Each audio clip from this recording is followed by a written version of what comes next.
This week, the UC Board of Regents backed a move to repeal a law that removed the race of a student applicant.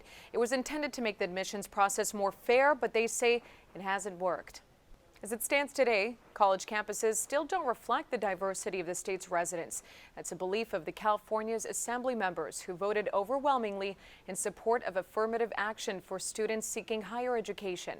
They passed ACA 5 and repealed Proposition 209, which for the last 24 years has prohibited university admissions applications from taking race, ethnicity, and gender of a student into account.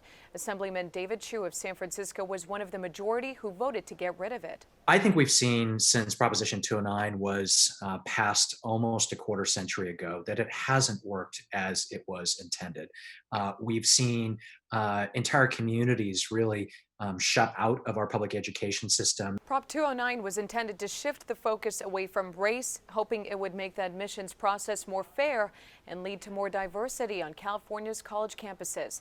But taking a look at UC Berkeley's new freshman enrollment in 2019, there were just 5.4% of incoming African American and Black students compared to 30.5% of various Asian groups, 25.5% white, and 20.3% of Hispanic or Latino students. So the UC Board of Regents this week unanimously endorsed ACA 5 and the repeal of Prop 209. President Janet Napolitano says it stood in the university system's way of fully representing the rich diversity of the state.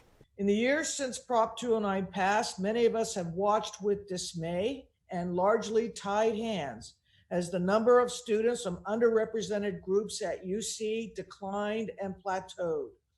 This was despite our continued and creative efforts to attract the best and brightest students from all backgrounds. So we think that being able to allow for some version of the consideration of race is actually going to help in the long run at addressing these disparities, the inequality, and the fact that we haven't been able to educate the full diversity of California.